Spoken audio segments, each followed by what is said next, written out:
Hello বন্ধুরা, দুষ্ট চক্রের হাত থেকে আপনার ফোনকে আপনি সারা জীবনের জন্য নিরাপদ করে রাখতে পারেন। সেটার জন্য আপনাকে যেটা করতে হবে, আপনাদের প্রথমে গুগল ক্রমে যাবেন। গুগল ক্রমে গিয়ে এখানে আপনাদের থ্রি ডটে ক্লিক করার পর সেটিংসে ক্লিক করবেন। ক্লিক করার পর আপনারা নিচে নামাবেন।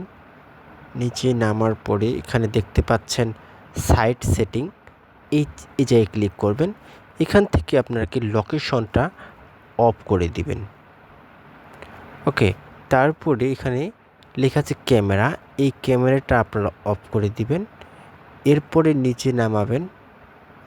নিচে নামার পরে এখানে দেখবেন ডাটা স্টোর, এই জায়গায় করে ডিলিট অল ডাটা, এই জায়গায় ডিলিট, এখানে সব ডিলিট করে দিবেন। এগুলো করে দিলে আপনার ফোন সারা জীবনের জন্য সিকিউর থাকবে। আশা করি বুঝতে পারছেন। Thank you.